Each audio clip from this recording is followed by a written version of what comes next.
The Virgin Mary in the Kingdom of the Divine Will. Day 29. The Queen of Heaven in the Kingdom of the Divine Will. The Hour of the Triumph. Apparitions of Jesus. The fugitives cling around the Virgin as the ark of salvation and of forgiveness. Jesus departs for heaven. The soul to her mother queen. Admirable Mother, here I come to you again, on your maternal knees, to unite myself with you in the feast and triumph of the resurrection of our dear Jesus. How beautiful is your appearance today, all loveliness, all sweetness, all joy. I seem to see you risen together with Jesus. Oh, please, O Holy Mamma, in so much joy and triumph, do not forget your child. Rather, enclose the seed of the resurrection of Jesus in my soul, so that by virtue of it, I may rise again fully in the divine will, and live always united with you and with my sweet Jesus. Lesson of the Queen of Heaven. Blessed child of my maternal heart, great was my joy and my triumph in the resurrection of my Son. I felt reborn and risen again in him.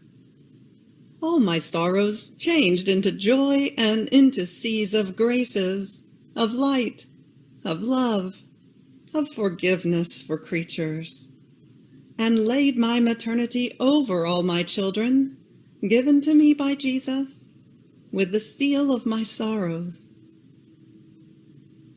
Now listen to me, dear child. You must know that after the death of my son, I withdrew in the cenacle, together with beloved John and Magdalene. But my heart was pierced, because only John was near me. And in my sorrow I said, "And the other apostles, where are they?"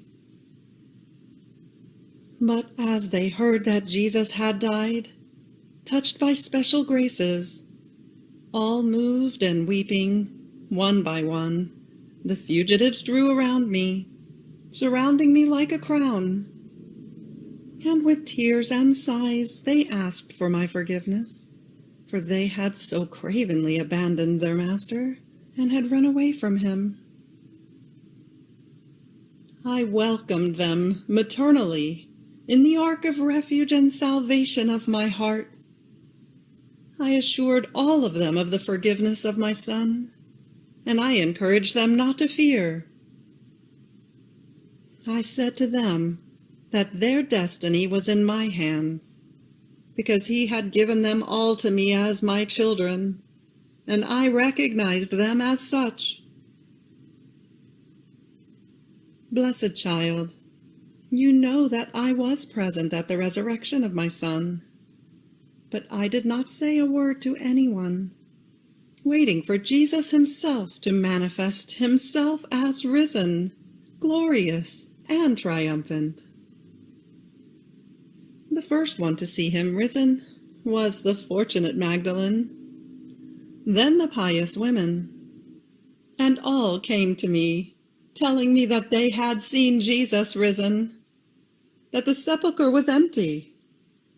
And I listened to all, and with an air of triumph I confirmed all in the faith in the resurrection.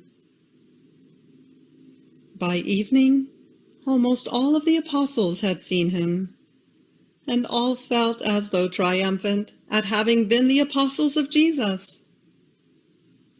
What change of scene, dear child! Symbol of those who have first let themselves be dominated by the human will, represented by the apostles who run away, abandoning their master, and their fear and fright is such that they hide, and Peter reaches the point of denying him. Oh, if they had been dominated by the divine will, they would never have run away from their master, but courageous and as triumphers, would never have departed from his side, and would have felt honored to lay down their lives to defend him. Now, dear child, my beloved Son, Jesus, remained on earth, risen, for 40 days. Very often he appeared to the apostles and disciples to confirm them in the faith and certainty of his resurrection. And when he was not with the apostles, he was with his mamma in the cenacle, surrounded by the souls who had come out of limbo. But as the term of the 40 days expired, beloved Jesus instructed the apostles, and leaving his mamma as their guide and teacher, he promised us the descent of the Holy Spirit. Then, blessing us all, he departed, taking flight for the vault of the heavens, together with that great crowd of people who had come out of limbo. All those who were there, and they were a great number, saw him ascend. But as he went up high, a cloud of light removed him from their sight. Now, my child, your mamma followed him into heaven, and was present at the great feast of the Ascension. More so, since the celestial fatherland was not foreign to me. And then the feast of my Son, ascended into heaven, would not have been complete without me. Now a little word to you, dearest child. Everything you have heard and admired has been nothing other than the power of the divine will operating in me and in my Son.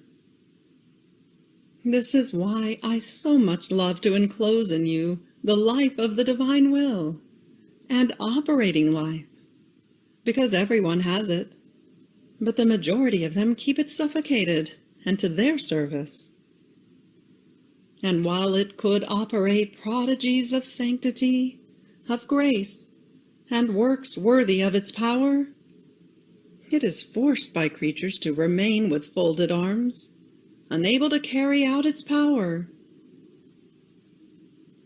Therefore be attentive, and let the heaven of the divine will extend within you and operate, with its power, whatever it wants, and however it wants. The soul. Most holy Mamma, your beautiful lessons enrapture me. Know how I wish and yearn for the operating life of the divine will in my soul. I too want to be the inseparable one from my Jesus and from you, my Mamma. But to be sure of this, you must take on the commitment to keep my will enclosed in your maternal heart. And even if you should see that it costs me much, you must never give it to me. Only in this way will I be certain. Otherwise, it will always be words, but I will never do facts. Therefore your child commends herself to you, and hopes for everything from you. Little sacrifice. Today, to honor me, you will make 3 genuflections in the act in which my Son ascended into heaven, and you will pray him to make you ascend in the divine will. Ejaculatory prayer. My Mamma, with your power, triumph in my soul, and make me be reborn in the will of God. You have reached the end of day 29 of the Virgin Mary in the Kingdom of the Divine Will. Fiat.